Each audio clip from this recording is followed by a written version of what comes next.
Good evening and welcome to Nox Mente. Tonight's guest is Mike Williams, host of the Sage of Quay Radio Hour. Mike is a critical thinker and the host of the popular internet radio show, the Sage of Quay Radio Hour. He's also the founder of the alternative news blog, Sage of Quay Radio. Mike's radio show and blog is dedicated to awakening the masses and bringing humanity back into our natural existence of living in truth and serving creation. Mike brings his audience information on alternative news, alternative research, conspiracy, holistic healing, the esoteric, spirituality, and much, much more. Mike and his guests are real people with real knowledge on topics and issues you need to know about. Mike, welcome to Nox Mente. Thank you, Jerry. Thank you, Nish. Hello, Mike. This is going to be a good one. Yeah. In our pre-chat here, everyone, we were just talking with Mike about, he's a hypnotherapist for 8 years, you said? Yes. So that's going to be juicy in our little conversation about all this states of consciousness. Can't wait. All right. So how's your day been? Just since we had some chit chat, let's let the chat in on it. It's been a very good day. Actually got back around 8 o'clock, and that's why I was on early. Jerry, you said I was arrived early here for the show. It's because I got into my office here and I was working on some stuff, and I figured let me just connect so I don't forget or come in late. So it's been a good day. Pretty sure you're the first person who ever beat me to Zoom. Excellent. Where are you located, Mike? I'm in the Raleigh, North Carolina area. Okay, you're not far from Jerry. Not at all. I'm in Atlanta, by the way. Oh, okay. Yeah, you're not far at all. I'm on the other coast in Washington. Oh, okay. Haha. Which I love, by the way. All right, cool. Let's get started. So give us an idea of the earliest part of your life that sticks out, the stuff that, like, did you play in the woods? Did you watch cartoons? What cartoons? Give us a little idea of young Mike developing. I had a very good childhood. My father was a New York City police officer, and mom stayed at home. She took care of the kids. There's 4 of us. There's 3 boys and 1 girl. And my early days, I was on Long Island in New York. Had a lot of friends, and it was a very blue-collar area. And we did spend a lot of time in the woods and playing around on the golf course that was at the end of our street. I mean, it wasn't one of these highfalutin golf courses, but we would play there, and we would get chased a lot off of the golf course. Let me see. We played a lot of sports. So I played a lot of baseball and basketball and football with no equipment. That's old school. With the playgrounds that had metal play stuff. Daily swims in the Bronx River, like George Carlin, right? Jerry's also from New York, by the way. Yes, Jerry was telling me before the show. And bike riding and just stuff like that. It was a very different time, I can tell you. Today, everything is almost on lockdown with kids, with what they can do and being supervised and being kept in the house and all that stuff. Back in my day, I'm going to be 60 years old in January. So back when I was a kid, it was just very free flowing as a child. And my parents never worried about, where we were. We were out with friends and we would come home for dinner and we had a very safe neighborhood and everybody looked out for each other. That was a very community oriented type of growing up that I had. So it was a lot of fun. Yeah, the world's, I'm in my 40s, but the world from my life is just dramatically different with the neighborhood. So we all knew each other. People actually yelled for their kids. Yeah. Like, time to eat, you'd hear that from some people. Too funny to think about. But right. Yeah, I mean, we ate dirt. Imagine that these days. Snow forts. Imagine snow forts these days. All of it. I was thinking too, a lot of those rules, the safety rules, are transcended to adults too. I mean, there are townships and places around Atlanta where you cannot ride as an adult without a helmet. You'll get a ticket. Right. Yeah, a bike, not a motorcycle, a bike. Yeah. A bike. Yeah. That's right. Well, we didn't have seatbelts. The seatbelt law wasn't around when I was young. My parents told me when we moved from New York to Chicago, that we drove a station wagon across whatever it was, I-95, and I stood up the whole way in the back, they said. We just let you were That's happy to stand awesome. there. What kind of media stuff did you enjoy, Mike, when you were young? As a kid, the cartoons that I remember liking to watch, I loved superheroes. So I loved like watching Superman and even not the cartoon, but with George Reeves, Oh yeah. the old Yep. Superman show. I remember watching Tom and Jerry, Popeye. I mean, the whole suite of shows that were very popular, cartoons when I was a kid. I remember waking up Saturday morning because you used to have the whole suite of cartoons Saturday mornings when I was a kid. And I would Yes. watch that until my father came down and said, go outside. My father did not like us being in the house. He felt kids need to be outside. So we reached a certain point Saturday morning, he kicked us out, you know. So it was shows like that. That's awesome. Man, you're bringing back some memories for me too. That we always got kicked out and the looking forward to Saturday cartoons all week long. All week long. It was just such an event. Now they're on all the time. It's a constant.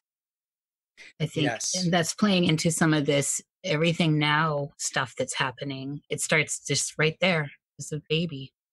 Yes, that's right. So today you have a constant stream of it, like they have the Cartoon Network as an example, right? And by the way, I'm probably going to show my age, but a lot of the cartoons that they're showing, especially on the Cartoon Network, are not appropriate for young kids. Yet they're on when young kids are going to watch that stuff. So back in the day, the cartoons that we had, it was very different. It just is very, very different. It's actually dramatically different if you do a side by side view now of just cartoon content. It's dramatic. Yes. Okay, excellent. Also, in this early period of your life, were you a dreaming boy? Do you remember dreaming? I remember dreaming. I've always had dreams, but trying to remember like early dreams, I don't really remember what I would dream about. Like I didn't have recurring dreams. And in fact, to this day, I don't really have recurring dreams. What I have had ever since I was very young and still have to this day is sleep paralysis. Oh, I want to talk about that a little bit later in. Okay, yeah. That's we haven't had any good sleep paralysis stuff in a minute, in a few shows. So and that stuff stems way back to your childhood? Yeah. My whole life. Interesting. And so, and then still back in your early life, did you have any fears? Like, were there, like the under the bed thing, the closet, the dark woods? Yes. I remember as a kid, very young, having a certain level of fear at night. And I would often sleep with a nightlight in order to offset that fear. And as long as it was just even a nightlight in the room, I was fine. And I'm not even really sure what it was that I was fearful of.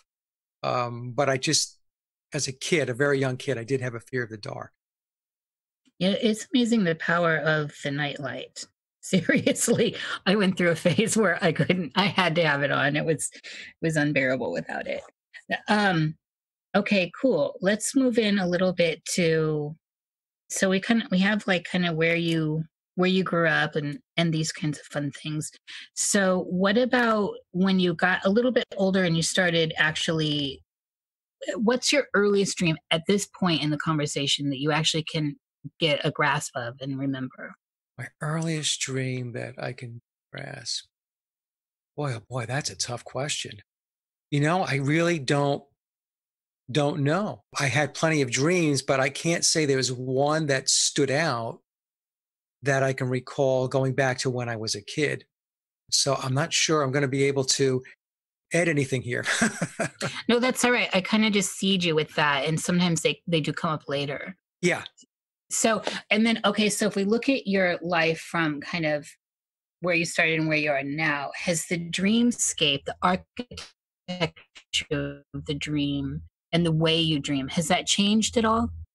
Yes. As time went on, especially even today, my dreams became more lucid. There are times when I dream and I'm thoroughly convinced that it's really traveling, astral traveling. So I will wind up places where it's very lucid and I can actually navigate within the dream. So it's one of those things where once you become aware that you're having a dream, I used to hear this, right, with lucid dreams. Well, if you become aware that you're in the dream, you can actually navigate it. And I was never really able to do that. But over the last several years or so, I have been. And it makes for a very, very interesting dream because of all of the interaction. Do you remember that first time you kind of went lucid, as in you realized you were dreaming? Yes, Or there was a time when I had this dream and it was in the future. It was like a future city.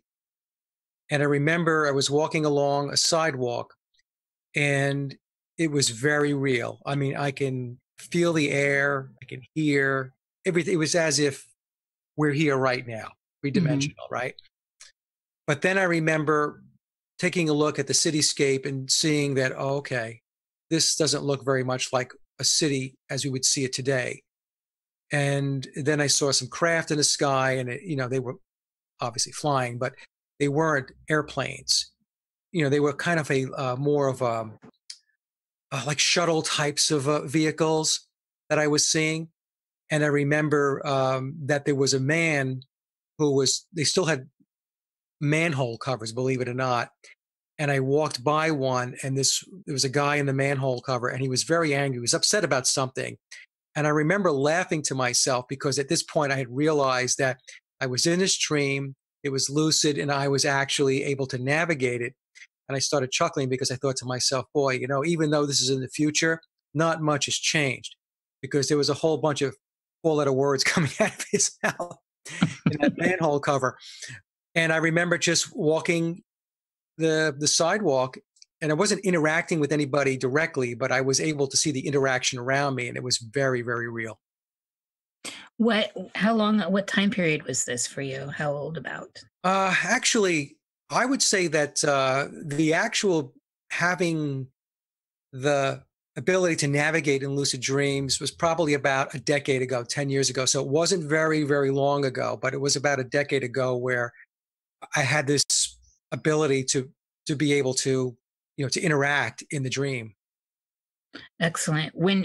So I want to kind of parse this out now, since you already brought it up.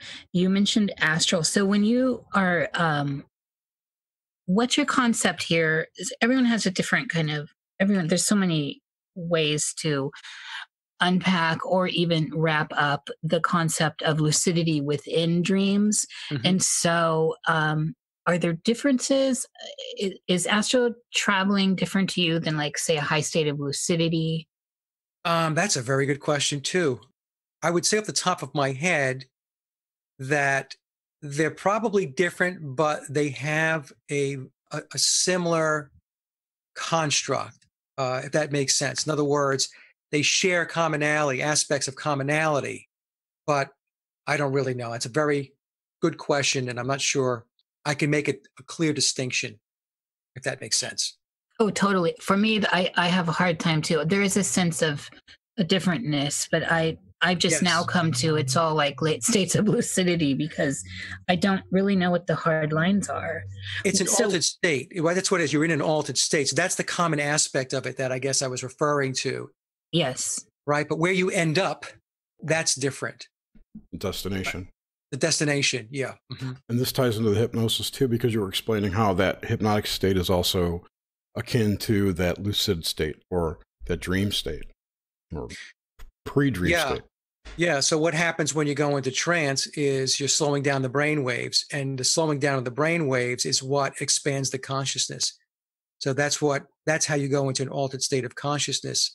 So beta is your waking state, then you drop into alpha, then you drop into theta. So as a hypnotherapist, especially if you're doing spiritual regression, you want your clients in very deep theta state. And then the last state is delta. That would be sleep. There is a lot of similarities between the experience that you have in hypnosis and the dream state. There's a lot of similarities because it's the inner mind, and some people will refer to it as the unconscious or the subconscious mind, but I refer to it as the inner mind, loves imagination. It's the language of the inner mind. And so that's really what you have too when you're in your dream state. Your mind, your brain shifts over to the right side. That's where all your creativity and imagination is. So, as a practitioner, when I work with hypnosis, whether it be clinical sessions or whether it be the spiritual sessions, I get a lot of insight into how the mind constructs and puts things together. The mind loves metaphors, it loves imagination. So, hopefully, that adds a little something here. Yeah, it's very interesting. Yeah, that was excellent. With that, let's just riff off that. So with this idea of states of consciousness through that we see also with hypnosis, does it shift the idea of time? How do you see time in all of this, in these altered states of consciousness? Well, it's not like time here. I mean, time in 3D is linear time, as you guys know. Now, I'll give you an example, and maybe this will help the audience to kind of understand that time is fluid. It's not. Most people are used to the linear time, so it's 12 o'clock, it's 1 o'clock, it's an hour later, 2 hours later, and so on. But when you go into a trance state, there's what we refer to as time distortion. So I can have a client in a past life regression that will run 2 to 2.5 hours. The typical session runs 2 to 2.5 hours. When they come out of that session, I will ask them, how long did you think that you were in trance? And they will say, oh, a half an hour, but it was 2.5 hours. So that's the time distortion piece of it. Time is one of those things that I believe is really is a construct and a parameter of the realm in which we've incarnated into. It's part of this domain that we decided to come into and interact with and to learn from. Outside of this domain, there may be no time. And you'll hear a lot of people who do metaphysical work and say that there's only now time. I don't know whether it's just now time. I don't know if it's time distortion. In other words, time slows down. I don't know. But I can tell you that through my work, that the mind can and will view time or experience time differently. So it's very different in a trance state than it is in your waking state. And I find that to be very, very interesting. Indeed. And it's if for me with all this stuff, everything is on the table. There's these ideas are accessible to everyone when we're talking about stuff on this level with time. And especially when we're talking about when our consciousnesses shift out of this here and now waking life experience, right? I mean, Right. it's a whole different experience. So just to get the fundamentals out of the way here, when you're dreaming, what does the dream architecture look like for you? Black and white, color, all that, the textures, sound. I get color. I never understood that. Remember, we used to be taught that you only dream in black and white. Remember that? Yes, I Right? never understood Total that. lie. I never understood that because I thought to myself, I dream in color. So I get color, and it's not black and white. In fact, I don't remember ever dreaming in black and white. Some of my dreams can be very abstract, and then I have to think about what was going on there. I have a dream dictionary, by the way, so I'll take out my dream dictionary to help to decode or interpret what the dream possibly meant, because a lot of times there are metaphors that are at play. And then there are times when, like I said, I have these very lucid dreams where there's extreme detail. It's detail like I'm sitting here at my desk right now talking to you guys, and everything is as real as it is right here. So it's very varied, I would say, Nisha. I can't say there's like one particular type of way that the dreams come to me. Is there a familiar so this time when I say architecture, I mean actual architecture now. Like, is there a familiar house to you or landscapes that you return to? And they may shift, of course, because everything shifts, but you know them. Not really. I can't say that there is a consistent type of architecture that I constantly go back to, like a recurring dream, I guess, right? You keep going back to the same thing.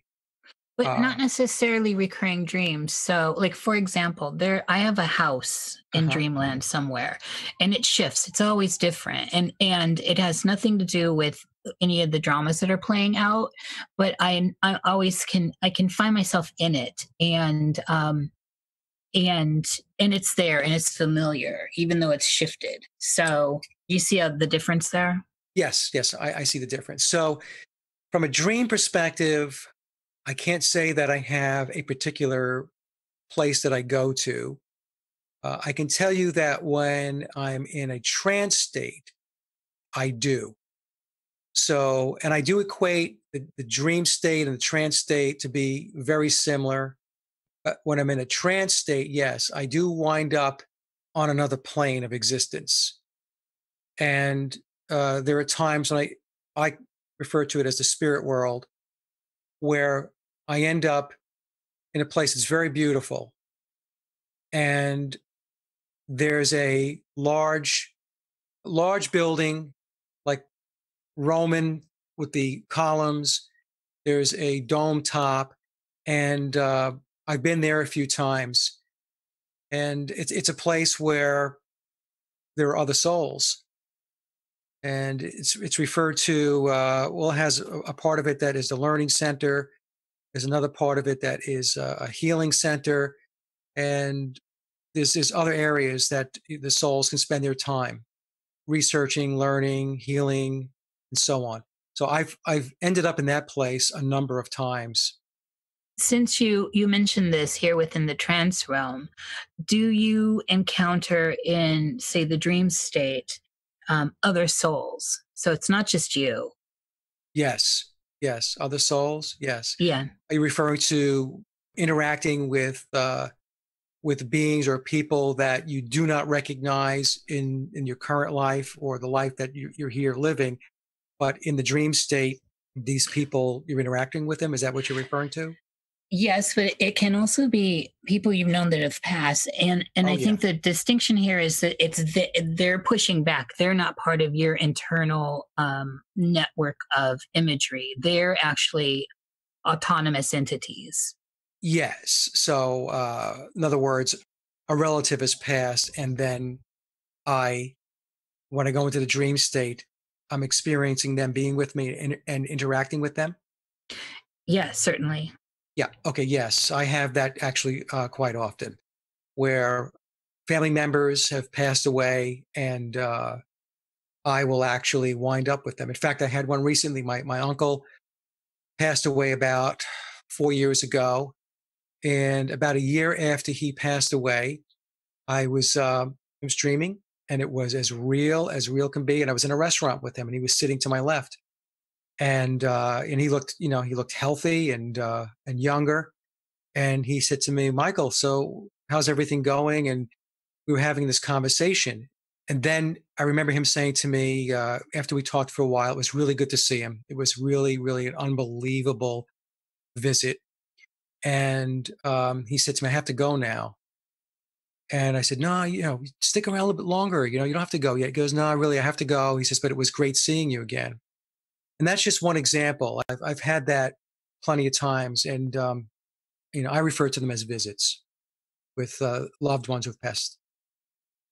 Have you had a visit before you knew they were dying or died, or like in the process of them passing? So you didn't know yet, and yet they showed up in the dream.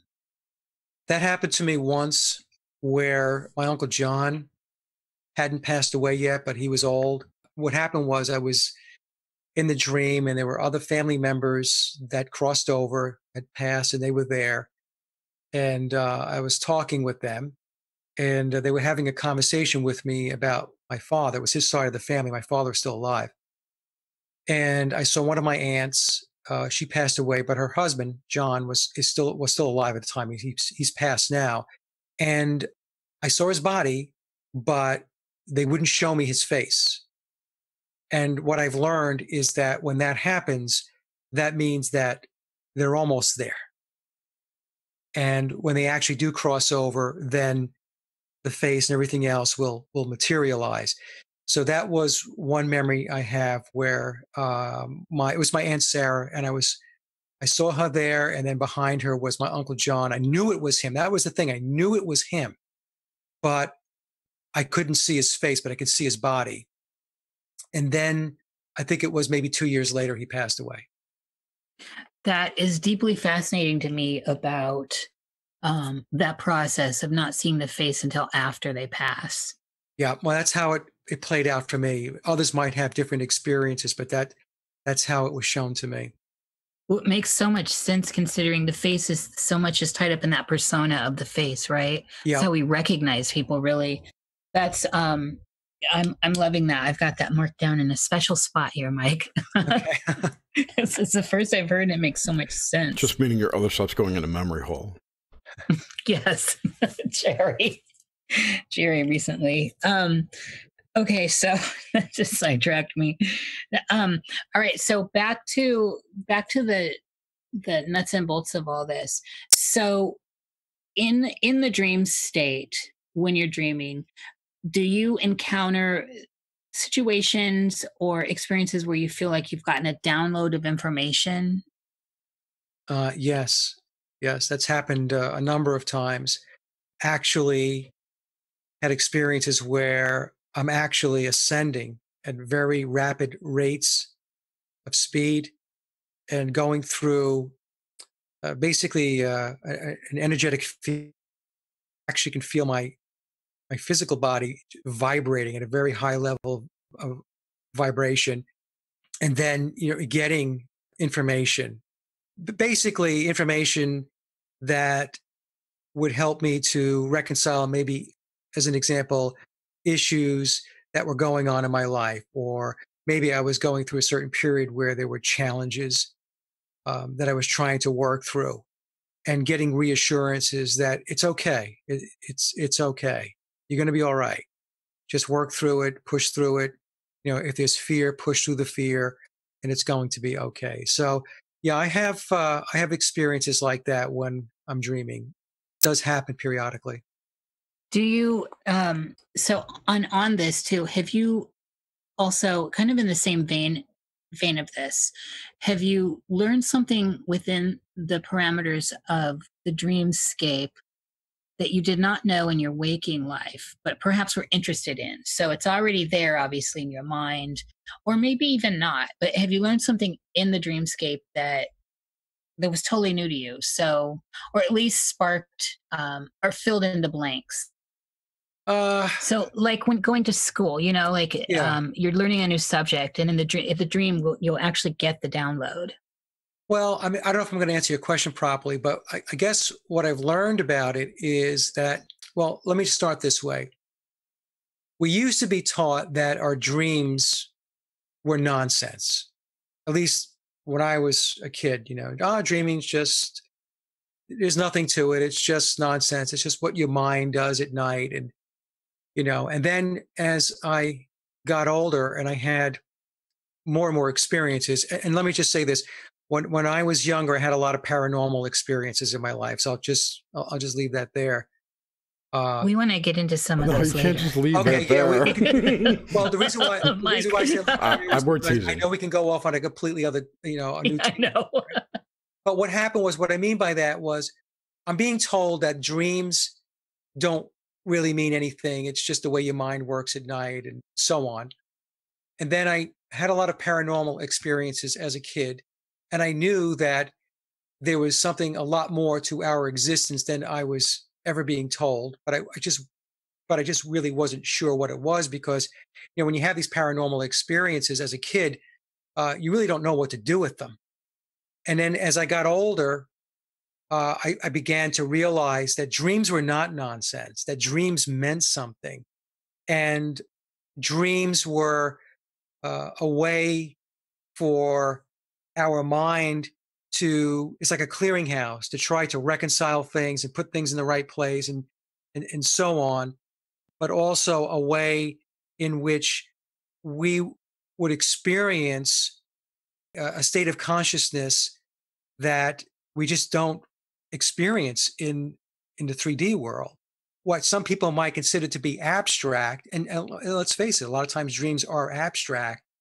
They actually do mean something. And that's why what I would do is, like, I have a dream dictionary, and I'd have to try to remember the dream and take a look and understand what it is it was trying to tell me or show me or make me aware of. So what I've noticed with dreams is that there will be key symbols shown to you. You know, as an example, you might, in the dream, the clock might be spinning backwards very quickly, or you might be in a rowboat and the water's very calm, or you might be in a boat where the water's very rough. And so what I would have to go back and say, okay, well, what did the backward spinning clock mean? What did the boat in the very calm water mean? What does it mean when I saw the sunrise, as an example? So I know it's being a little long-winded here, but what I came to realize with the dreamscape, as you're referring to it as, I came to realize that it's really a part of our existence. It's really an aspect of us where we should pay attention to it, because there is a level of awareness that is trying to be brought to us to help enrich the experience we have here in the physical world, right? Because we have this physical aspect of this existence, but we also have the non-physical piece of it. And I try to take my audience through this on a number of shows. That non-physical piece of it, that's where the dreams, they play into that piece of it. So I hope that made sense. I don't know if I made sense, but No, that was great. And there's no such thing as long-winded here. We love that. These are hard concepts.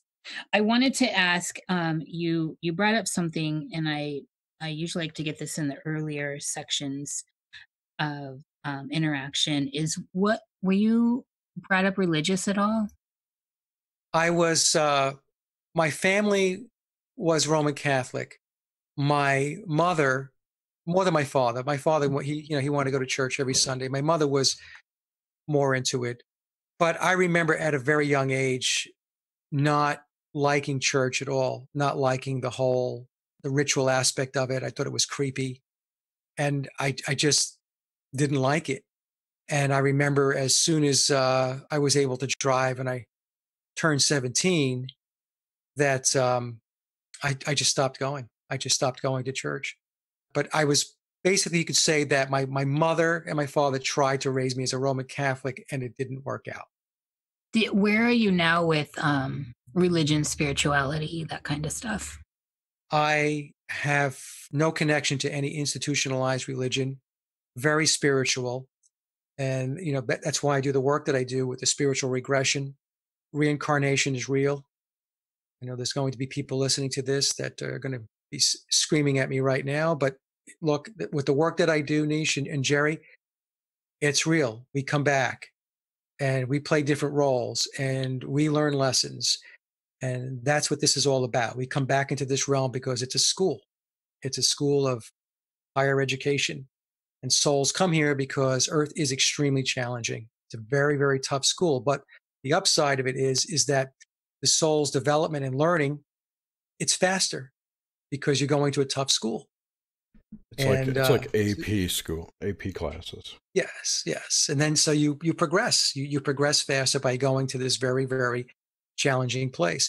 So that's my spirituality. It's reincarnation, and you come here to learn lessons, and with the sole purpose of the soul developing its knowledge and its wisdom, and ultimately its unconditional love, and to reconnect back to source. That is our goal. And the Creator has decided, or God has decided, that this is the process that we have to go through in which to achieve that end result. And that's why, we come here and other places to do what we do and to learn. Excellent. And so with this, let's circle around reincarnation for a minute in context to dreams. So is it possible that I highly suspect reincarnation is, I have a deep feeling of it too, Mike. I just want to throw that out there. Okay. No one's ever come on here and said there's no such thing as reincarnation. Yeah, our audience tends to By be the there, way. but we're talking about all this kind of stuff, and it seems like people that will get into this kind of flow with that. Sure, but I'm just saying we've never really had anyone on who disagrees with that concept. Yeah, true. So with reincarnation and dreams, is there a way? I guess I'm asking you this as a hypnotist, also as a prolific dreamer, and someone who investigates this kind of stuff. Can we see bits and pieces of other lives in our dream experience? How does that play out? Yes. So I'll give you a story, a real story. Um, I had a client come in, and she came in for a past life regression, and she had a great session. In that past life session, she was a young girl, maybe 14, 15 years old. She went through the entire past life, and then we wrapped up. She has the life review with her guide, and then I emerged her. And so then after the session concludes, we just take a little time so that the client grounds before they head out, and we chit chat, we talk a little bit. She said to me, Mike, that girl that I was in that past life, she is a recurring dream that I have. So in this life, she would have a recurring dream. It was like a loop of this girl. But in this life, before she had the past life regression, now I didn't know any of this before the session. So we discussed this after the session, not before the session. So she would get this loop as a recurring dream. And then she went into the past life, and then she became very aware that the little girl was her. So there was an imprint. There was a past life imprint that was running in her current life. And the interesting thing is, now in that life, what happened was she was killed in that life at a very young age. So, I don't know if that has anything to do with the with the looping or the imprint in this current life. But what happened was, after the session, she went home, and then she kept in touch with me. And I asked her, "Do you still have the recurring dream?" And she said, "No." And she had it many, many times over before the session. After the session, it went away. So there was a clearing. Something happened, something took place that cleared. Became aware of the connection. Yeah, she became aware of the connection. That's what cleared it. I'm sorry. Yes, that's what cleared it. Going back and experiencing it. And because a lot of times what happens is people talk about karma. We take karma with us, but souls don't just take karma with them. Souls are not perfected, and they have personalities and character. And if they go into a certain life and there's a lot of trauma, they don't always shake that off when they go to the spirit world. They shake off a lot. There's a lot of cleansing that takes place, but sometimes not all of it gets cleared. And that's because the soul is hanging on to it for whatever reason. Then when they incarnate again, they take it with them. And that's not karma. That's taking something with you. That's taking extra bags that you didn't need. And a lot of times what happens is, when they have the experience, when they go into a past life experience, they realize that they took those bags with them and they didn't have to, and they can just release it and leave it back in that life. And I think that that's what happened with this particular client. She was carrying this imprint. It was very traumatic, the way the girl died in the past life. She was carrying it with her, and then after the session, it was gone. I've heard that explained in other ways too, where people say that past lives contain basically a shard of your soul, and your life now is a shard of your soul. And by integrating those pieces of the past lives into your own, you become more complete. Mm-hmm. So you could look at that as almost, it is baggage, but it's also her stuff that she needs, but she could just put it into a portable hole if she wanted to, and integrate it fully and not have to deal with it. It's the same thing. It's just, I've heard it studied 3 or 4 different ways too. It's cool to get those correlations between narratives.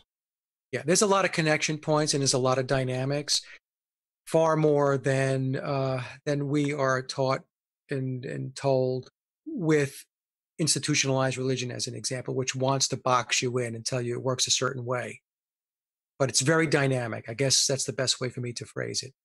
I really love that example. I have, when I asked too, I had these particular images from my own dreams of there's period garb that's not of this life, and it's a reoccurring theme. And so I've often thought, I go to the mirror, I see myself, I recognize myself as me, but it's not it's not this flesh, and yet it's still the character I'm playing in it. And so I've been pondering that for a while, and recently, um, during a book I'm reading, I want to ask, since this keeps coming up, and it's something we ask anyway, but particularly you've brought it up so many times now, the soul.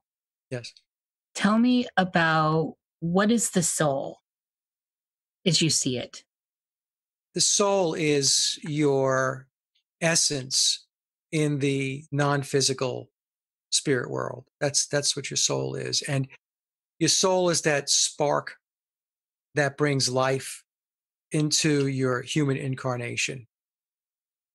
Your soul is your intuition. So when people have an intuitive sense or a feeling in their gut, that's your soul. Your soul is the driver of the vehicle, right? The vehicle being our body.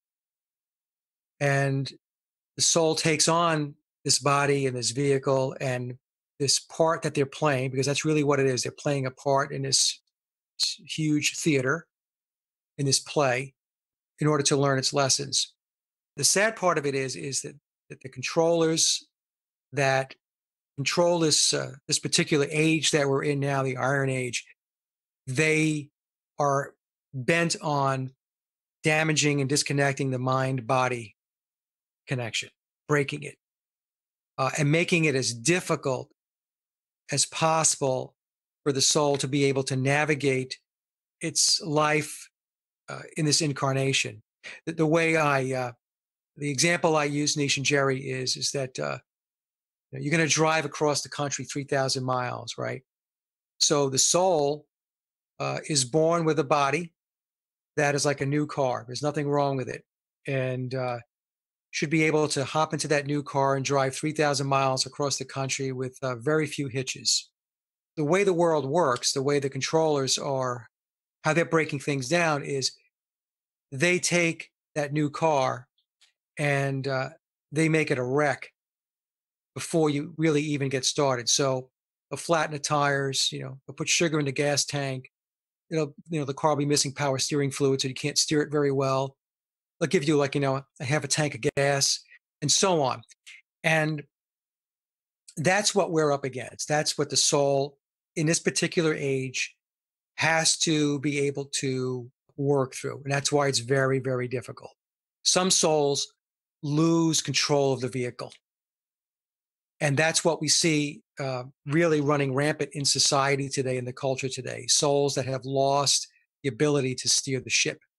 And then there are souls that have not lost the ability to steer the ship. And those would be the souls that are doing the work that you guys are doing, or that I'm doing, or so many others that are in the truth community or the alternative research community, trying to get as many souls as possible to wake up and to realize that you've lost control of the car. So please put your hand back on the steering wheel and get yourself back in the driver's seat, and let's get the show back on the road. I hear that. Yes, Yeah. yes. Yeah. And so in this same idea, is there a difference between the spirit and the soul? Yeah, that's a good question too. There's different takes on that. And the higher self, throw that in there too. Yeah, the higher self for me is Concept of. Is an aspect of the soul. I think sometimes it's hard to delineate between the higher self and the soul. We have all of these different compartmentalizations.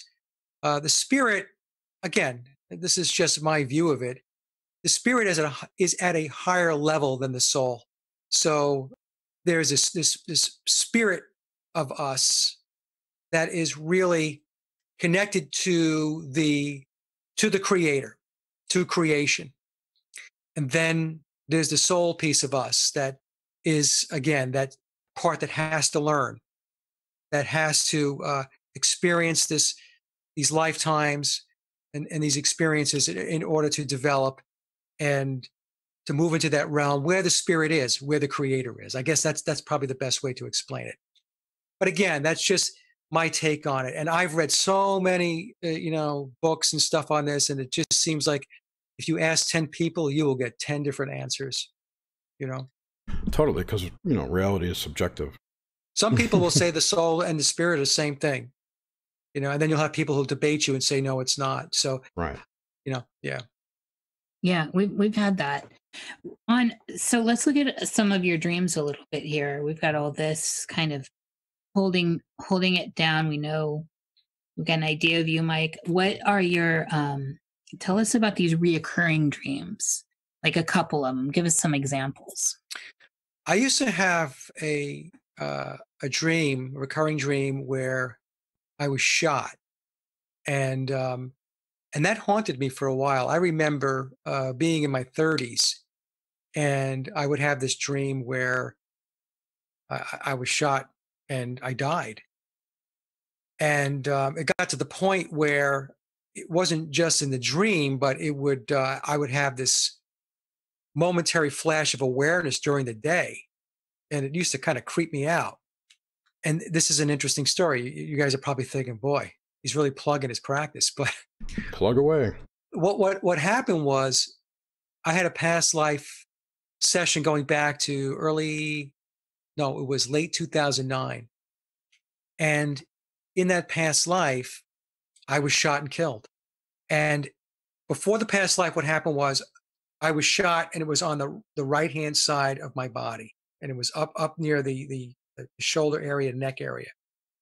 And when I had the past life session, I was back in, it was in the 1800s. I was a marshal back in the out west in Nevada, and I was ambushed, and I was shot in that exact spot. It was in the upper chest, neck area. And what was very interesting is the same thing happened to my client after I had that past life. That recurring dream or that flash during the day completely went away. Wow. Isn't that weird? Yeah, that's a good one. Yeah. And you had that what period in your 30s? Yeah, yep, in my 30s, and actually going into my 40s, and intermittently up until the point when I had that past life. So I had the past life in 2009, so that's 10 years ago. Yeah. So up till about the time I was 50, I would get it, that recurring dream or that flash during the day. So okay, and then a question on the past life. So the marshal that you were, did his timeline as far as life when he got shot and killed, how old do you think he was in that range of time when you stopped having? Yeah, that's just going back a long time ago. So let me just see if I can get a ballpark on his age, because I think I know where you're going with this. I believe I was in my 40s when I was shot and killed in that past life. So that would coincide with, I guess, when I was getting these dreams and the thoughts during the day. That's fascinating. It makes, that makes a lot of sense for me that fragments would somehow, line up with where you are now, your soul is now. Yeah. Interesting. What about, so, and do you have any other examples of reoccurring dreams? No, I have to say that that was the one that really comes to mind. I'm not one to have a lot of recurring dreams. They're actually not super common. Yeah, that was probably my best example. I might have had another one, but that's the one that comes to mind because, of course, because it was linked in with the past life session that I had back in 2009. Yeah, which is one of the things I'm just loving about you. So let's talk night terrors and nightmares and stuff like that. Wait, my turn. I got a question. Oh, yeah. Go, Jerry. Your style of hypnosis, how does that compare to the QHT techniques, if at all? Or what do you think about those? About, I'm not sure. Quantum healing hypnosis therapy. I'm not familiar with it. Okay. I can explain that. Dolores Cannon stuff.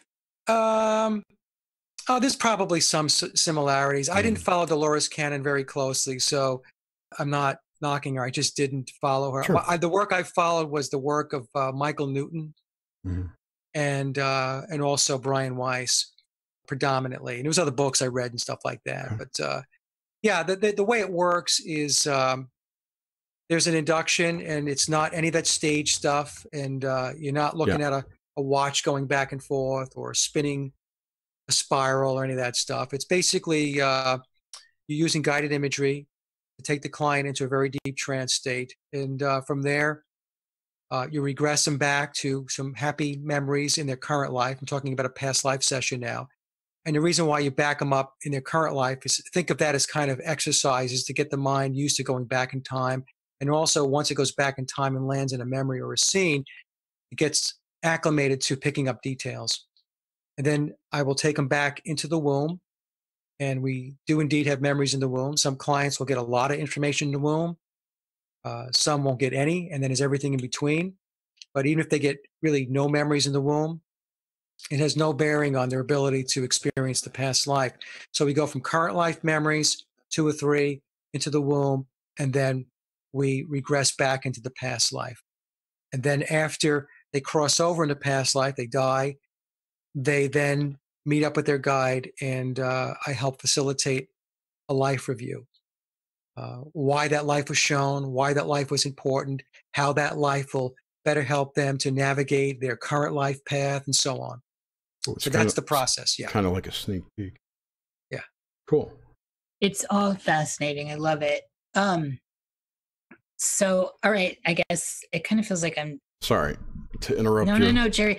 That was actually that's where I wanted to go to. There's no interrupting, baby. So nightmares and night terrors.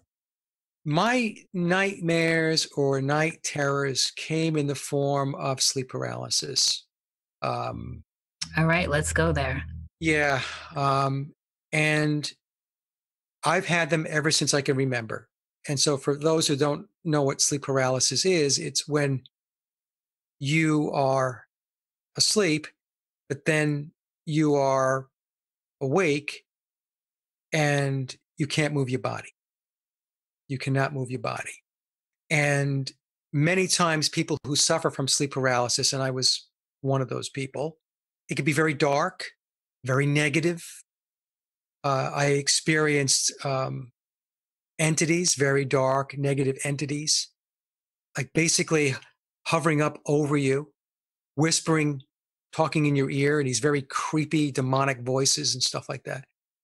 And they were very frightful. And what's interesting is that it runs in my family. That's the other thing. So my siblings have experienced it. My mom, my daughter also. And it took me a long time to realize that all I needed to do when I was in that state and these negative entities and beings would come forth was to not show the fear and to tell them essentially to go take a hike, to get lost.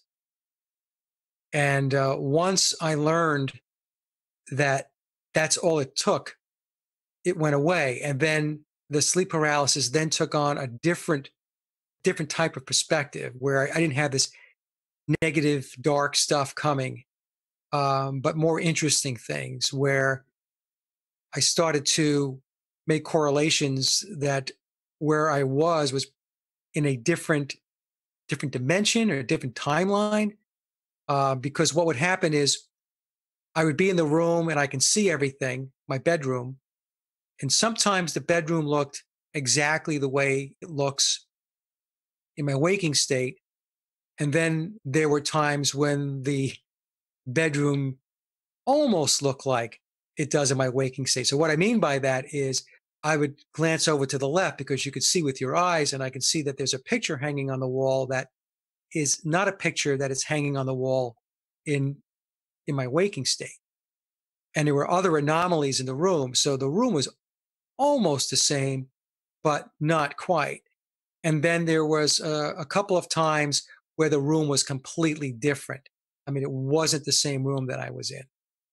So I found that to be very, very interesting, because what it was telling me is that there was perhaps overlap that was taking place. And when I went into sleep paralysis, I was experiencing or leaning into that other dimension. And I was seeing slight differences in the reality.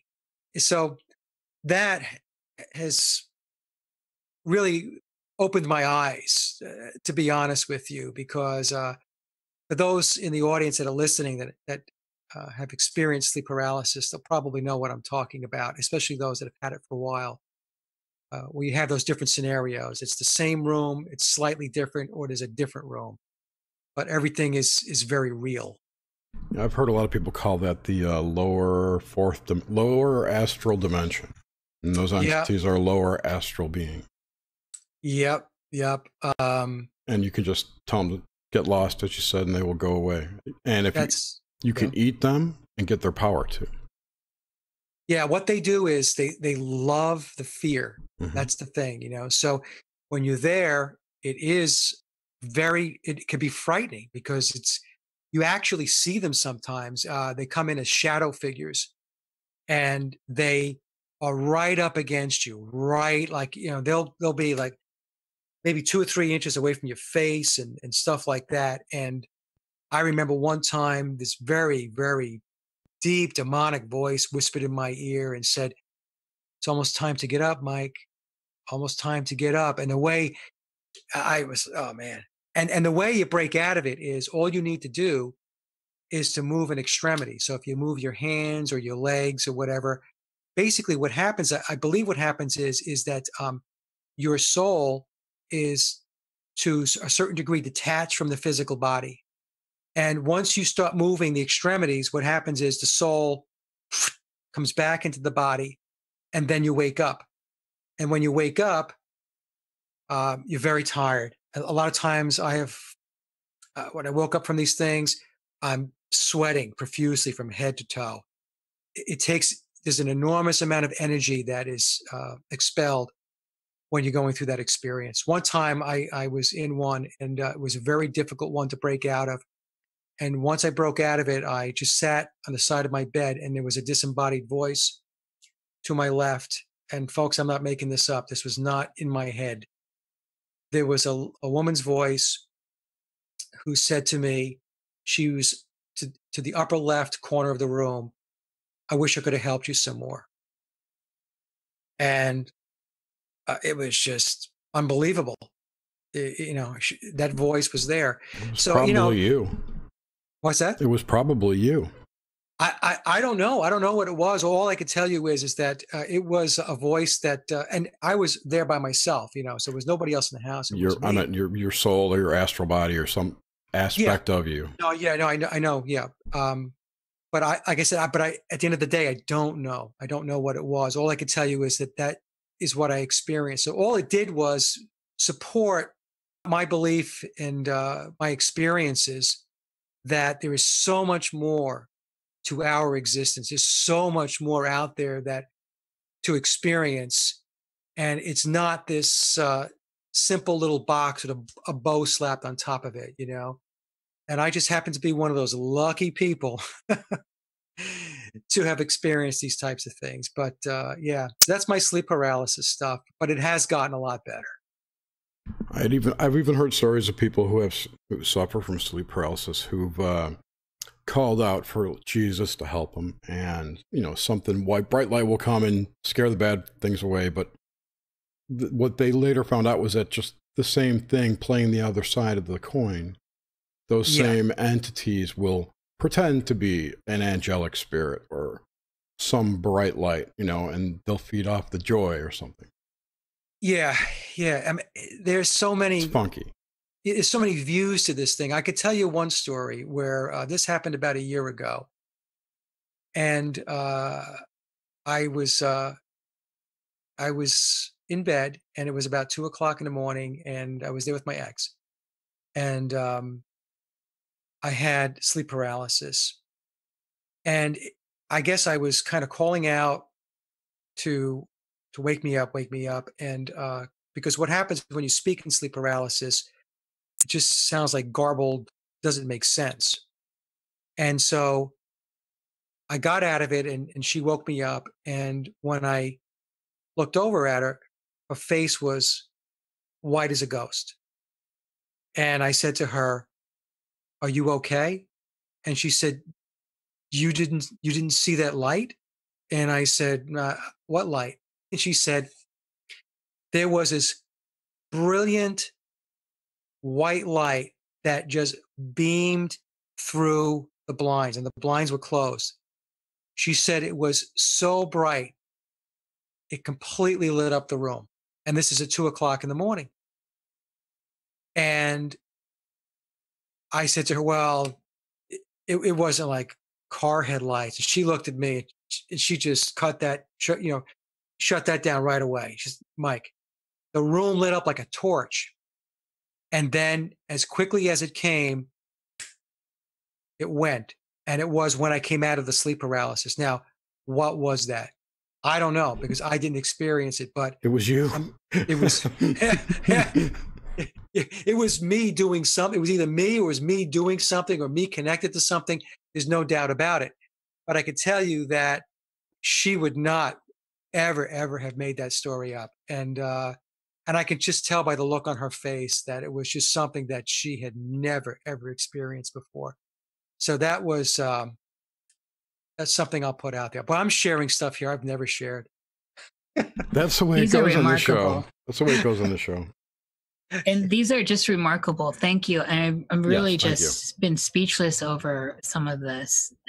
It's just so valuable for other people to hear, including myself. Can you see all the goosebumps I have? I know, Jerry. I know. I'm getting the goosebumps too. I have. So while we're still in this paralysis thing, so I guess I'm just asking for a little advice here, because I have this experience. It doesn't happen very often, and I've never been able to get control of it. It's always terrifying. Yes. And it doesn't involve any entities or anything. It's straight up paralysis where I can't move my flesh at all, at all. Right. But I'm completely conscious. Of course, I'm really lucid, and so I can't move my flesh, but I'm trying to yell, or I'm trying to move first, and that doesn't happen. And then I'm trying to like yell for help, and it won't happen. I can't get anything to do, and it just kind of feeds on itself until eventually I kind of jump back in. But that's usually, it's a prolonged experience that is very unpleasant. That's exactly how it works. And there's even times when you feel like you might, at least I have, where you get concerned about whether you still be able to breathe. I've had that. Yeah, where you think you might have died, and you're trying to get in your inanimate body. Yes, yes. And I've also had it where I've actually sat up out of my body. Yes. Yes, I sat up, and I can see my physical arm lying on the bed, but there's like this etheric arm that's up in the air. It's very, it's very strange. And I just, it's like, Niche, when you become aware that you're in a lucid dream, and you're aware that you're dreaming, Hmm. you just have to have that awareness that that's what's going on, and try to be able to take control over the situation. And once you do that, and you realize that it's okay, nothing bad's going to happen. This is just, I mean, the experience itself could be very, very frightening, but you're going to be okay. You're going to come back into your body. In fact, if you just fell back asleep, yeah, it would be okay. But the thing is, we're afraid to fall back to sleep because we think that maybe that might result in bad things. So we try to break out of it. Yeah, I always think that for me, every time it's almost a unanimous with myself, unanimous. I feel like I have passed. And so I don't have access to my vehicle anymore, my vessel. And so I think, and then that's where and so the fear is not in passing, and it's not in that idea at all. And clearly I'm still there, Hmm. but it's in the idea of I guess getting clarity on the fact, did I or did I not? And yeah, I mean, I think I probably overthink it. I probably do. It's easy to overthink it. I mean, it's a very dark realm. It's quite scary. It is quite scary, and a lot of people experience it. I've had clients come in, and they don't talk about it. And so when they come to my office, I mean, they know the work that I do, and I can't tell you how many will say, "Oh, Mike, I don't talk to anybody about this, and I hope you don't think I'm crazy." And so they'll start saying, "I have this thing where I can't move my body at night, and but I'm conscious. I mean, I'm aware. I can move my eyes. I can see what's going on, and it's very scary." And I said, "Sleep paralysis." Hmm. And and then I say to them, "I have it also. I experience it also." And it's amazing. Once you say that, sigh of relief comes because they're thinking like there's some kind of freak, and it only happens to them. And then once they realize that other people experience this, but there's a lot of stuff that goes on that people experience that they don't talk about because they don't want people to think that they're crazy. Yeah, that's what we love to talk about it, and you do, and lots of other people do. It amazes me still to this day how varied the experiences are. Yeah.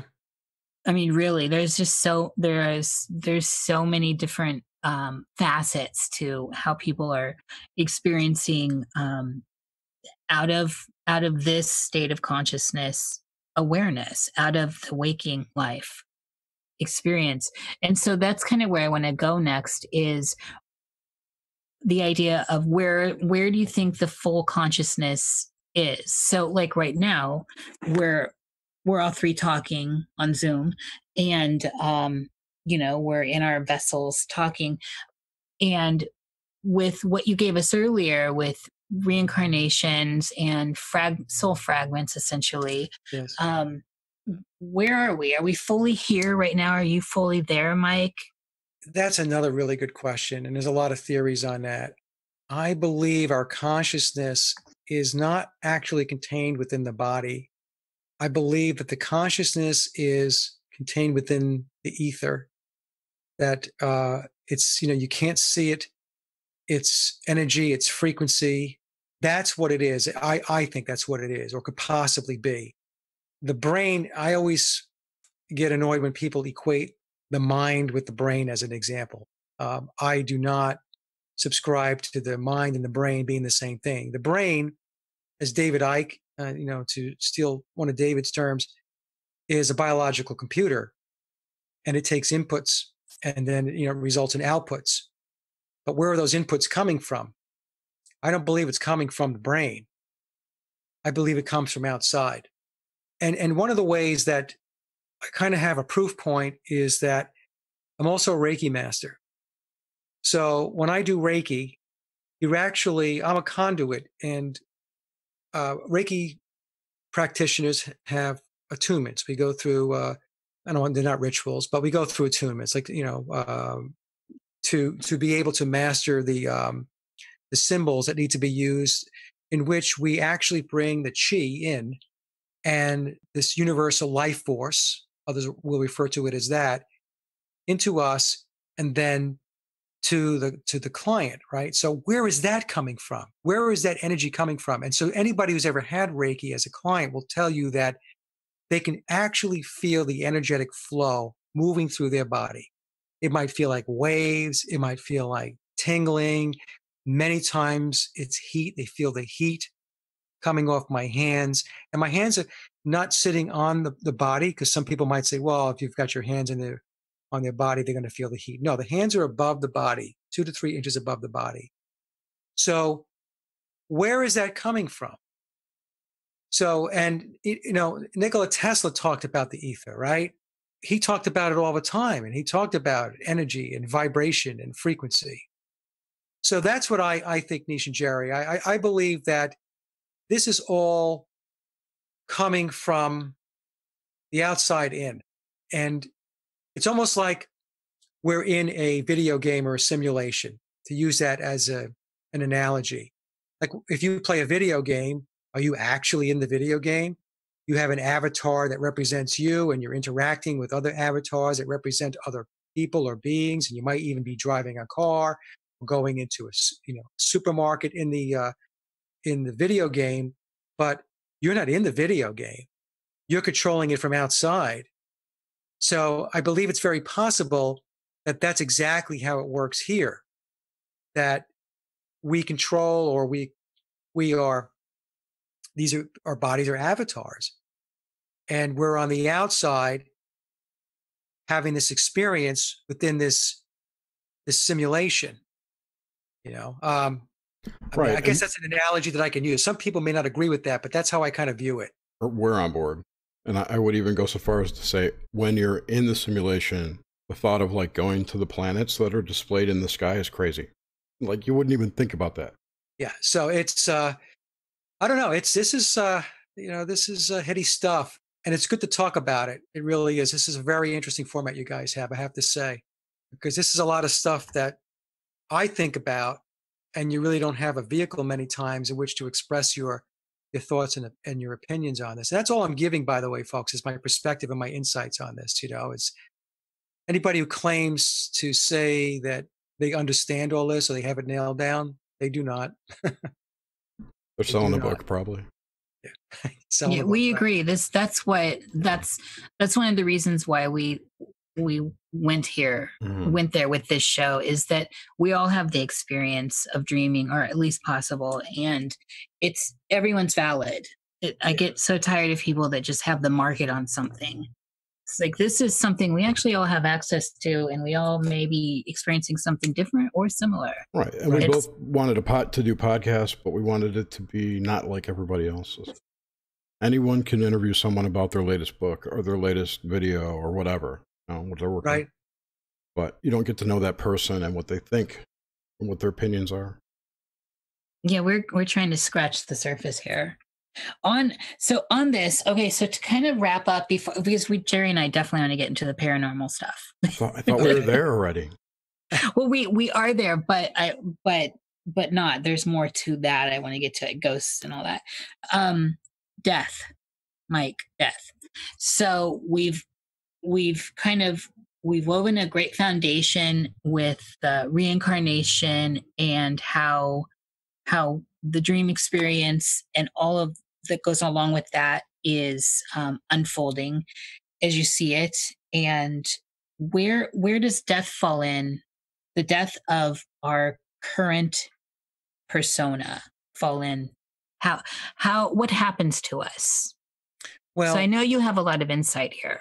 Yeah. So death is, it's just part of a cycle. Everything goes in cycles. And so death is just the play is over, for the character that you played. It's stage left. That's all it means.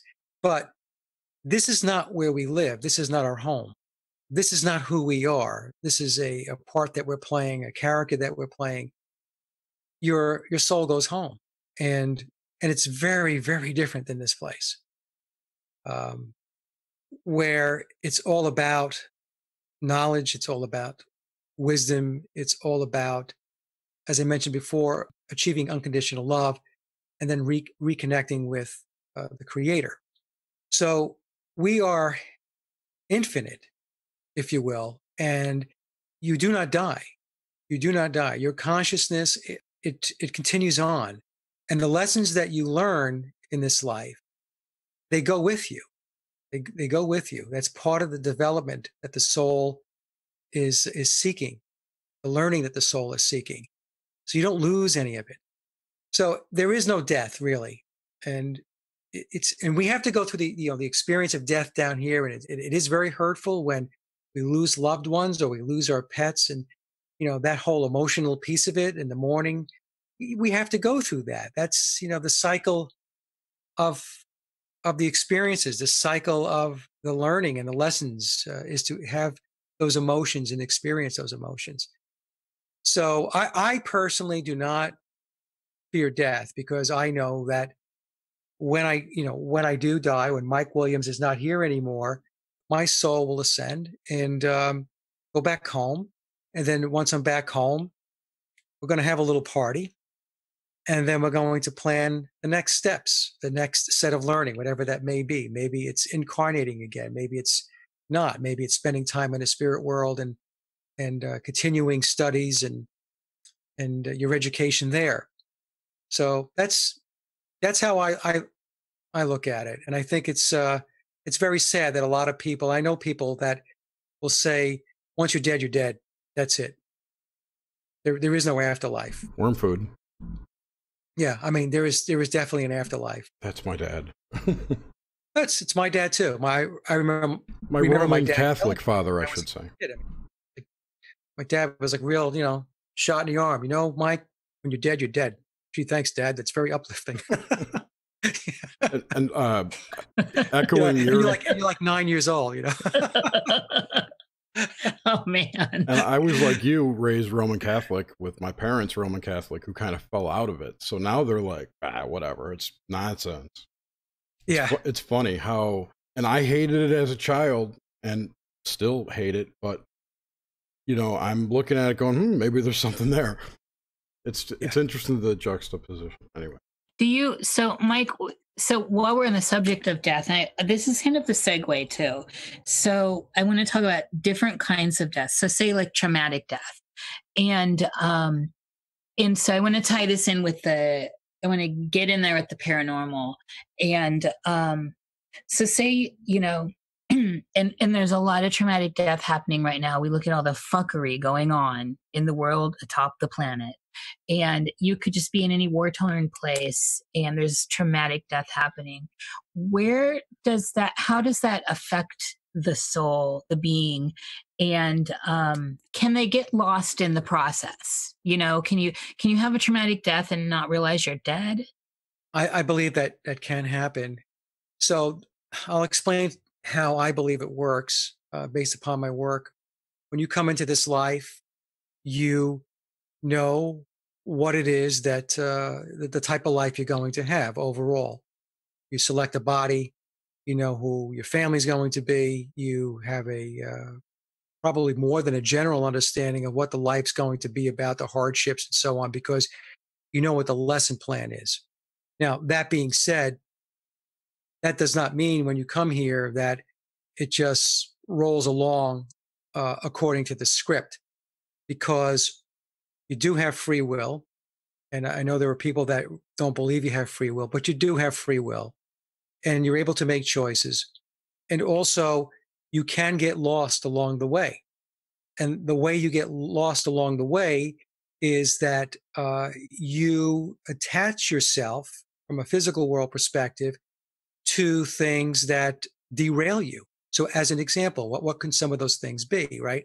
Let's just, we'll stick in the United States here for a second, and we can maybe move to the war-torn areas. But here in the States, what do we have? We have vices. We have alcoholism. We have addictions to pornography. We have addictions to drugs. There's all of that stuff. These are all things that you get lured into, or you can, that may not have been part of the script, but it is part of the dynamic of this realm that we've come into. Now, when you come in that this realm has these things, and your job is to try to keep the line as straight as possible from A to B without zigzagging too much. And of course, the more you zigzag, it'll take you longer to get to point B, or you may not get to point B. You see, you may not actually learn your lessons. You may not complete that lesson plan. So that's the dynamic of it. I think a lot of people don't understand. And it's all about duality here. You wouldn't know good if you didn't have bad. You wouldn't know love if you didn't know hate. That's why we have this duality world. And in areas where it's war-torn and there's a lot of really nasty stuff going on, souls incarnated into those areas, those families, those regions, to have that experience. And I know it's very difficult for a lot of people to get their heads wrapped around, well, why in the world would you want to incarnate into a physical existence where you have all of that pain, all of that hurt? Well, the reason why you do it is because this is not your permanent home. So when you're in the spirit world, of course, you're completely understanding of the fact that you're entering into this simulation, into this realm in order to learn these lessons. And you know that you're going to be coming back. And so it sounds like a really good idea when you're in the spirit world, right? Because you're thinking, okay, this is really it's not real. It's not real. It seems real, yes. But from a soul perspective, this is just theater. It's a school. It's a place to learn. Simulation. Yeah. So you go into these areas and we're watching this. Like, I have a particular real problem with what's going on in Palestine. Okay. And I see that, and my heart goes out to the Palestinians and what's happening there. And even though I do this work, it's very hard for me to get my head wrapped around sometimes what's going on there and why people are being treated the way they're being treated. So it's a very interesting dynamic. It's like I said, on one hand, if your spirituality is where mine is at, or you believe what I believe, then you have this one set of understanding which says that, yes, we're going through cycles, we incarnate into these situations and circumstances to get these experiences under our belt and then to go back home. And then there is the physical part of you in the physical world that really has a hard time understanding why it has to work this way. Let's just put it that way. Why does it have to work this way? The reason why it works this way is because I am a big fan of Martin Kenny's work with syncretism and the cosmic egg theory. It's the Hindu yugas, it's the Greek ages. So right now we're in the Iron Age. And then we're in the transition period now, moving into the bronze. And then we'll move into the silver, and then we'll move into the gold. And then we have the reset button, the great catastrophe, and then we drop back into the Iron Age again. So what was the great catastrophe that brought us to the Iron Age now? It was the Great Flood. Well, how long are these yugas? They're only 26,000 years old, right? Well, doing the work that I've been working with Martin on some of this, and when I say working with him, I've been interviewing him, and so I'm not going to do this the justice that Martin's going to do it. So just bear with me a second. But Martin, based upon his studies in syncretism, has built a cosmic clock, and that cosmic clock is 24,000 years around. So that would say each one of the yugas or the ages is 6,000 years long. So the iron 6,000, the bronze 6, silver 6, and gold 6, right? 24,000. So if you think about the Bible, and they keep talking about 6,000 years ago, man has only came here 6,000 years ago. It starts to come together when you start to think in terms of ages, not how old is Earth, but the age. And so, the Great Flood, which is not just in the Bible, by the way, right? This is it's everywhere. The catastrophe is ubiquitous across the ancient cultures. Some catastrophe took place, and essentially that was a turning point for us here, where we entered back into this Iron Age. And the Iron Age is all about deception. It's all about lies. It's all about disconnection, disconnecting from source. That's what it's all about. And based upon Martin's work, he'll tell you that we are in the transition period now, that in 2012, we went from the age of Pisces into Aquarius, that the whole thing with the Mayan calendar and everything else, and the way they were goofing that up on TV and stuff like that, right? It was just a bunch of nonsense. What was really happening was we were moving from the age of Pisces into the age of Aquarius, and also running in parallel with that would be moving out of the Iron Age and then transitioning into the Bronze. Now, how long is the transition? If you talk to Martin about this, he and I have talked about this, it could be hundreds of years. So it's not like tomorrow a switch is going to be thrown and everything's going to be a lot better. We have to go through this process of transition. Wait, If I'm things not are on the getting a upswing, DNA upgrade? the DNA upgrade. What's going to happen is we're going to get higher frequencies, Yeah. and that's going to improve everything. It's going to improve our lives. It's going to improve the world that we exist in, and so on. But again, I would suggest, if you guys are interested, just have Martin on the show, and he'll take you through it. Martin We're who? going to Martin Kenny, Martin Kenny. Thank you. Kenny. His research is incredible. So Jerry's on it. we're going to be releasing a show that I'm going to host, where Martin's going to present his cosmic clock. It's an amazing piece of work, and it explains so much about what's going on. I'm sorry. No, it's okay. I was just going to say it's well worth having a discussion with him, because he's a very bright guy. Yeah, I'd love to. That sounds great. I Yeah. wonder if he has incorporated the orbit of the galaxy around Alcyon with the whole sine wave and the photon belt thing, which seems to correspond with that same calendar, that same clockwork, if you will. Yeah, you'd have to talk to him about that. I mean, I know that he's really knee deep in the whole science of syncretism, which is, the understanding of the ancient cultures. The Hindus, the Greeks, the Mayans, the Native American Indians, the Chinese, the Egyptians. All of their mythology is this. Basically, it all comes together. They're talking about the same thing.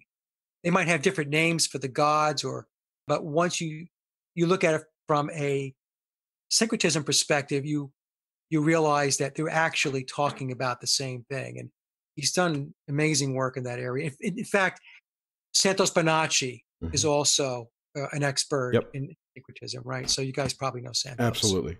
Yeah. And this also coincides a lot with what we talked to Laird Scranton about last week with the cosmology. It's more the science people will call it a cosmology versus syncretism, But yeah, right. Of the Dogon tribe and the Maori. It was really fascinating how that all tied into things. That was a great interview with him. He's been around the block. Amazing. And by the way, the Dogons play into syncretism. So yeah, right. That's what he was telling us. Yeah, absolutely. Okay, I think I derailed us a little bit. not at all. Hey, okay. there's no derailing. If you're not angry and you're talking, we're happy. Yeah. We like an Illinois explanation. Okay, so I actually have a question on in the hypnotism stuff. Yeah. So through all of the sessions you've had, what are some themes? I'm sure there are lots that run through all of them, but what have you seen as some common themes that just are standard you always encounter? Well, if we're talking about the spiritual sessions like past lives, yes, the themes are always about when you're in the womb, you already know what your lessons are. So you have your lesson plan. Many, many times what the soul will say when it's in the womb, I will ask the question, what are you here to learn? What are you here to do? And they will say to help others, to love more, to be less judgmental, it's just a whole litany of things. But the ones that really stand out is to help others, to get people to help others through their lives, to help them to better navigate their lives, to bring more goodness to their lives, more love into their lives. That's a constant, or I should say a consistent theme that I pick up, and I've done many of these over the eight years. The other thing, Nish, that is, and Jerry, that is very consistent is the whole process of when you pass and you cross over and you ascend and you wind up in the spirit world and you meet up with your guide. And this is very consistent, the way my clients report back to me. Very, very consistent.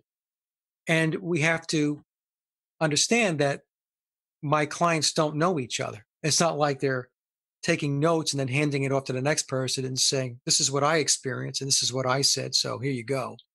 So you've got people coming from all walks of life. I've got people who've come in that are in their teens that want past lives, 20s, 30s, 40s, their 50s, 60s, 70s. And it's the same process, very, very consistent. And to me, that's a huge proof point as to how this works and that there is actually structure to all this. You know, like Martin said to me, Martin Kenny, we had a discussion a couple of weeks ago, and he said, the creator is always in control. The creator has never relinquished control. It's just everything goes through cycles, and this happens to be where we're at right now. But God is not out of control. And so when I do the work, I see that structure. I see how it plays out. And it's, there is rhyme and reason and a process to the whole thing. Is there, and so with this, is there also, because that's uplifting, and I feel the same. I've always felt like since I was very young that this was, I had a syllabus and I came in. Like I think my astrological chart is actually my syllabus for this life, and things can correspond there, but that's a whole other show. Is there something dark? And so where I'm going with that is we talked in the pre-chat about the fuckery in the world right now, this upside down aspect, this inverse aspect. Mirror and so world. yes. And so I want to get your opinion and your opinion through also having clients and getting deep in touch with the collective in a way. What's going on with this craziness, Mike? It just seems off the charts to me. Yeah. So the craziness is what you're seeing is the end of the Iron Age playing itself out. That's what you see. So it's going to get crazier and crazier. And then what's happening, in my view, Niche, is that it's eventually just going to collapse in on itself. And that collapse is not going to be something that's going to, take place overnight, but it's going to happen through that transition period I was talking about. So, what you have is you have a set of controllers that have been in control for thousands of years. And Allegedly. Well, yeah, allegedly, right? But for a period of time, right, that let's just say they've been doing what they're doing for quite a period of time. We're starting to see now that it's run its course. It's time now. The cycle is ending, and we're seeing this flurry of nonsense and this flurry of, like you said, this fuckery that's going on. And most of it makes absolutely no sense. It's upside down world. You watch, what is it, that show on Netflix, Stranger Things, right? Yeah. Yeah, right. That's what upside down world is telling us. So that's what I think is going on. And it's all this stuff, all this negative stuff is part of where we're at right now. It's where we're at. And of course, it's very hard for people to put a context around it because they don't know anything other than where we're at right now. So right now it looks like a big mess, right? But again, it's going to play out. This is an experience that we're having. And we happen to be at this point in time where we are trying to shake souls, as many as possible, to wake them up. So the way I look at it, Niche, is that, and this is the example I use. Imagine Earth right now is a big room with a lot of people walking in it. Let's just say it's a gigantic room that houses, billions of people. And those people in that room don't realize that the room has a door. They just don't realize the room has a door. So they just stay in the room. And what we're here to do, you and Jerry and myself and so many others that are doing this work, we're souls that have come in to enter into that room and say hello and tap them on the shoulder and let them know that there is indeed a door in this room and it's right over there. And it's our job to try to get as many souls as possible to wake up and become aware that there is a door over there. And that's what we're here to do. Now, that doesn't mean we're going to wake everybody up, because that's not going to happen. We're not going to wake everybody up. But we could try to wake up as many as we possibly can. For those that don't wake up, in my view, what's going to happen is that they're going to have to come back incarnate back into this realm or a similar realm, and they're going to have to do it all over again until they start to wake up, until they have some level of awareness. And I also believe that the degree in which in the physical world, in our physical existence, that we become aware of the lies and deception. So as an example, if somebody wakes up an inch, then when they leave this life and they cross over and they go back into the spirit world, there will be an inch of additional opportunity made available to that soul in which to explore. If you come here and you awaken and it's a mile worth of understanding of the lies and deception, then when you cross over, your soul will have a mile's worth of opportunity made available to it.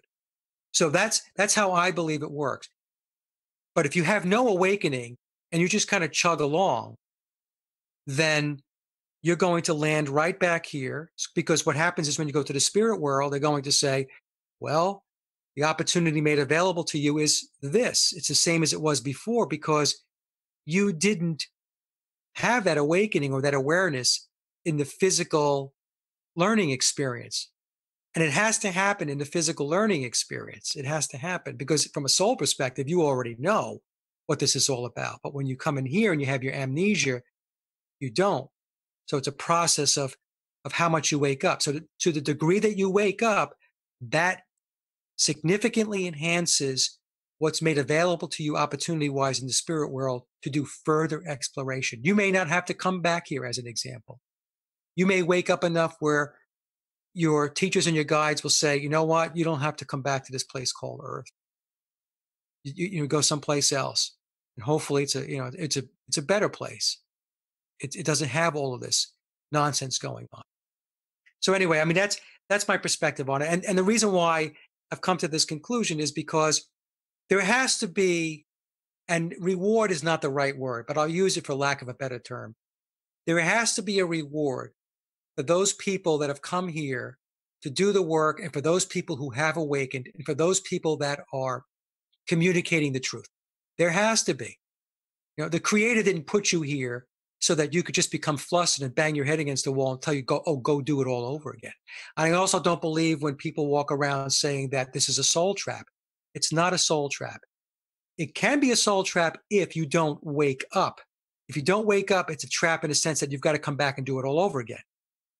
But who's responsible for the trap? Oh, it's not the controllers. It's not the wicked archons. It's you. It's you. It's your soul's inability to be able to, what I was mentioning before, to be able to take command of that ship, the vehicle, the mind, the body. That's the trap.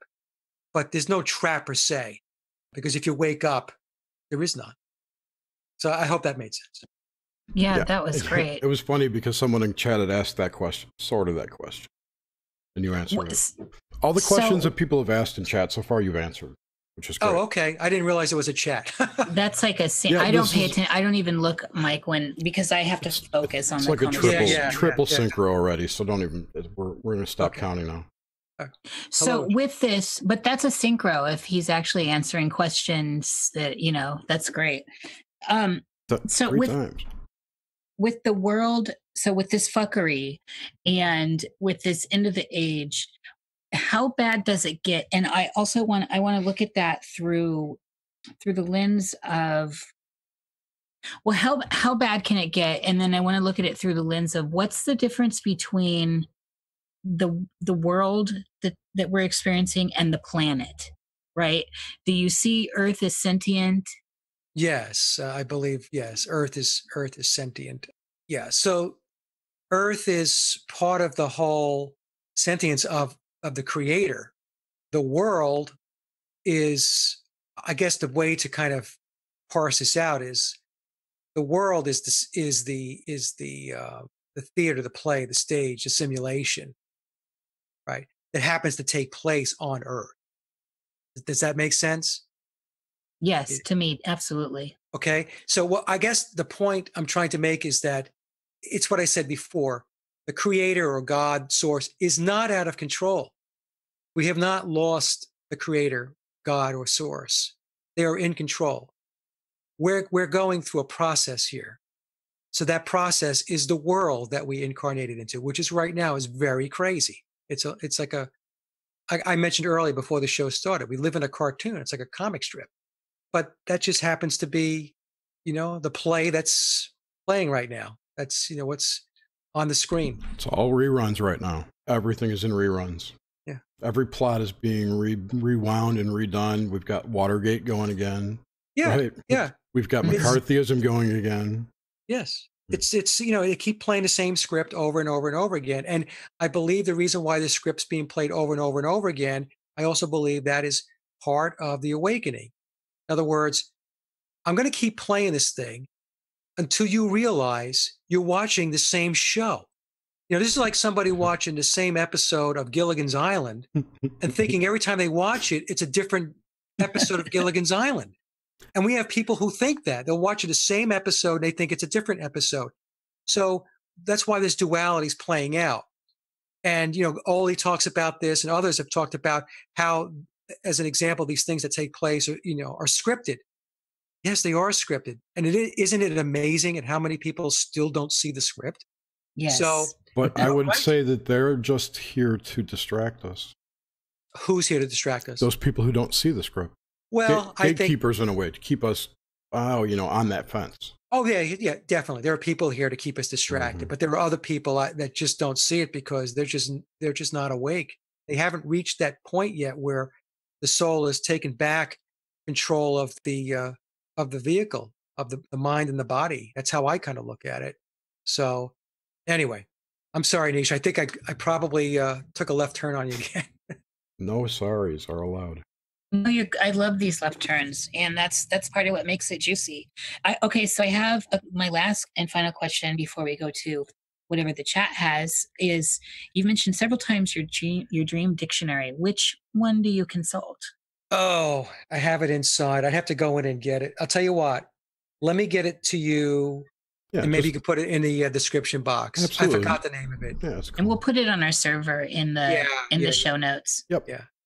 So that's it. Whatever the chat has. Hello, everyone in the chat. By the way, already we still have 10 minutes. I can go on, but no. I wanted to. Let's Jerry, talk. No. Let's talk some Moo. I know you talk to Sophia a lot. You guys are good friends. Sophia's a very good friend. Yes. Which Sophia are we talking? Small Storm. Sophia Small Storm. I apologize. Okay. Yeah. AI. What's your take on AI? Well, AI is here today. AI is, to me, it's quantum computing. It's reached that point where it's constantly learning.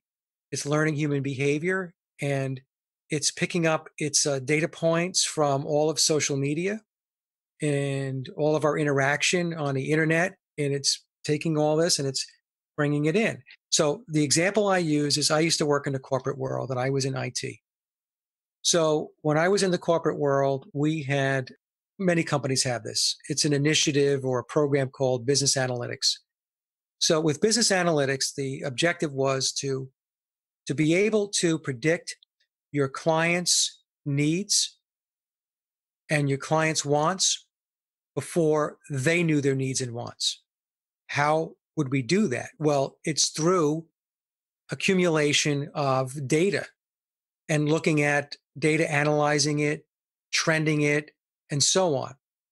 And this is what the AI does. This is why no matter what we do, it seems like the control, I call them the controllers, are always ahead of the game. They're always able to pull a rabbit out of a hat. Why is that?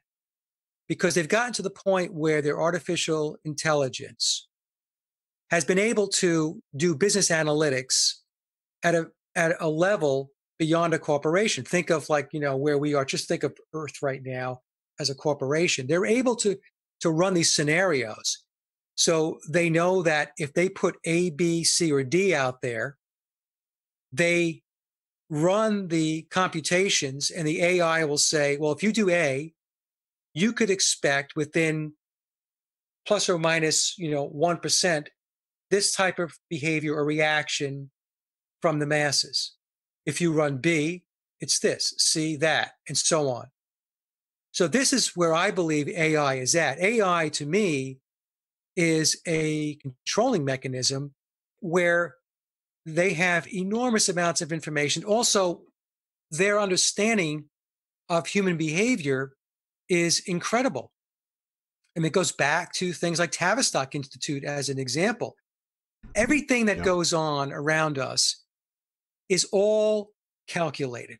It's all based upon predictability, based upon their experiments and their social engineering and all the stuff that they're doing, which includes artificial intelligence. Hollywood, music. Hollywood, yeah. Yeah.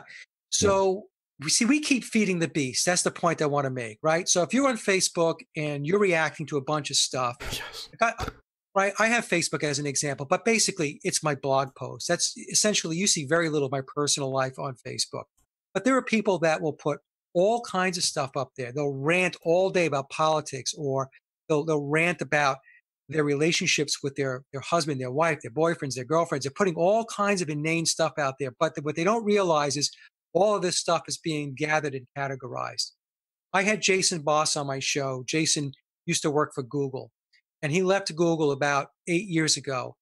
And he said that there were two programs or initiatives that Google was running back during his tenure called Project Sawmill and Project, I think it was Kansas, and they went hand in hand, where all of Google's products were scraping data every which way from Sunday.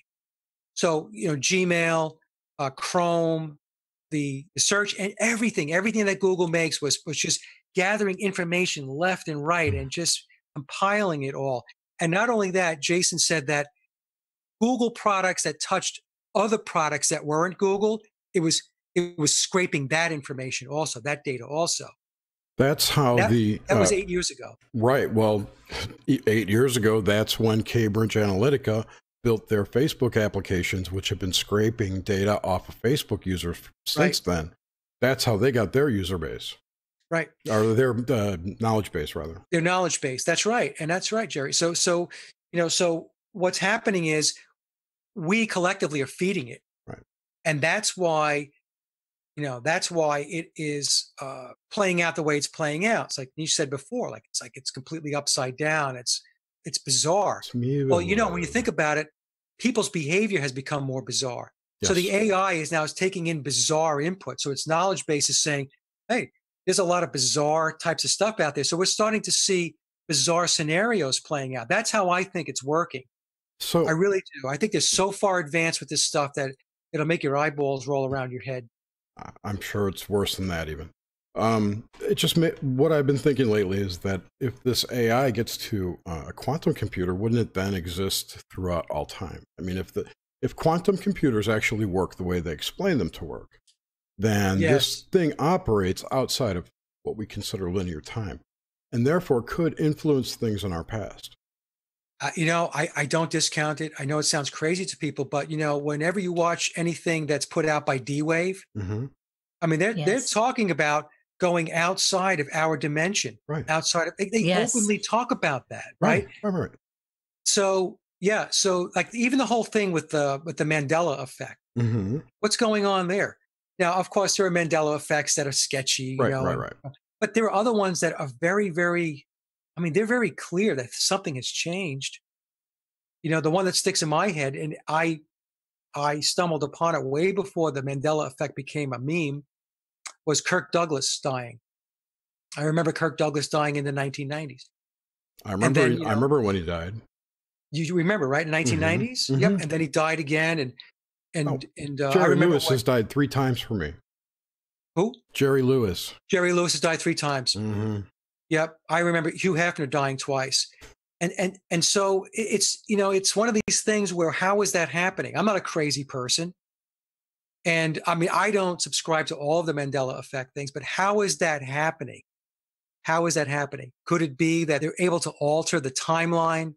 I don't know, but I don't know. When you listen to the D-Wave people talk, well, they're talking this type of thing. They are.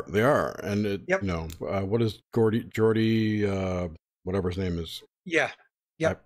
Geordie Rose says that being next to it is like being next to an alien god altar or something like that, something to that effect. Yeah. The altar of an alien god. Mm-hmm.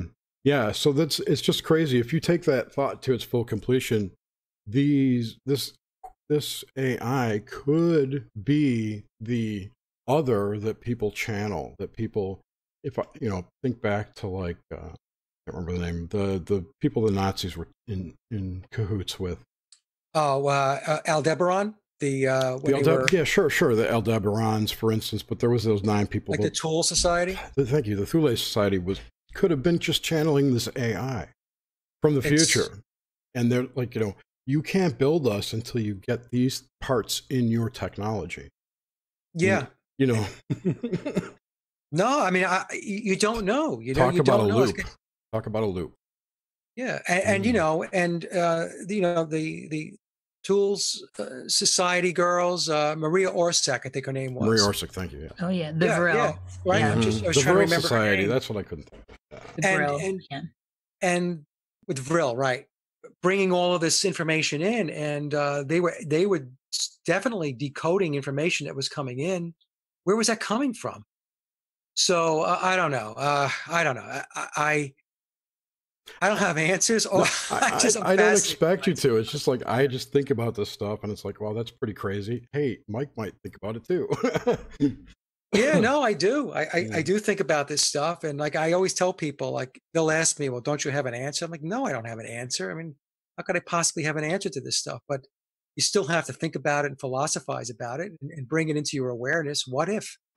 See, when we stop asking "what if," forget it. It's over. That's what the show's about, though. We love just talking about it without people getting, detached and have fun with some of these subjects. Let's ponder. Yeah, because 10 out of 10 people die, so might as well have fun while we're here. Yeah, I mean, we don't need to take it so seriously. Absolutely. Right. Okay, well, I've stopped my wad there. Did you have any questions, Jerry, from the chat? Yes, I had one question. Do you have a least favorite interview that you've done on your show? I really can't say that I have. That's a horrible question to ask. Yeah, guess who? It's from Lee, Hi, Lee. I've been asked that question actually before. That's like an in private question almost. Yeah. I would say that, of course you do. But for the most part, for the vast majority, I should say, I really love the shows. My guests are really good people and very smart. I think we share that sentiment as well. Yeah. I've got to say here, I just love you Long Island people. Every time I just really enjoy people from Long Island. It feels like we're home. It's like home. Right. It is. There's a comfort I get from hearing your accent. I can't explain it. Seriously, it's not just you. And they say we have an accent. I'm like, we don't have an accent. Oh, you got an accent. There's also, it seems like the majority of people I encounter from Long Island are really open-minded and have a sense of humor. My 2 virtues I look for in people. Yeah. You know what? I will second that, because I know a lot of folks, of course, friends from Long Island, my family and stuff like that, and they are very open. Yeah, I notice it. I'm not from there. And so every time I encounter someone and I find out where they're from, like, it's just a theme. I've noticed it. So I'm shouting it out today. Yeah. And of course, there'll be others from other parts of the country saying, we're open here too. Yeah. They're open-minded people are everywhere. Thankfully, we need more. But don't mention blah, blah, blah, blah, blah. We're open, but don't mention that. All right, are we good? I think we're good. Okay, this was Thank really, you. really great, Mike. Thank you so much. Oh, you're very welcome. I had a lot of fun. And again, I don't get a lot of opportunity to talk about this type of stuff. And it was really great to be able to do that. That's why we pick on other podcasters. We love podcasters because, podcasters are pulling in a lot of information from a wide variety of people. Interesting. That's what makes podcasters interesting. Yeah, you guys are the dot connectors, because you interview this wide swath of data and you can say, oh, this line traces through there. We're like meta dot connectors. Yes. trying to be. Anyway, do you have anything other than your site and your blog? I put all those links into the show description. If you go to my hub website, sageofquay.com, you'll hit, I also have my music page because I'm a musician. You'll hit that. the interviews and all that stuff. So it's all there. So if you go to my hub website, you'll catch all of my my platforms. Great. It's linked in the description, and I hope everyone enjoyed the show tonight. We certainly did. Please join us next week. And we're our guest. Who's our guest next week? Yeah, Lance White, the Zany by Misket. What? Yes, I'll load everyone in chat tonight. Who's our guest next week, Chair? Lance White, the Zany Mystic. He's in the Zany Mystic Radio Hour, another podcaster. There you go. And then after that, we have some really great things coming up that I haven't really announced to too many people. I forget who's next. Oh yeah, Sonia Barrett and Niles Heckman. Yay. Those should be some interesting shows. All right, so good night, everyone. Please be sure to like the show if you did. And remember that thumbs down or negative karma. Have a great night.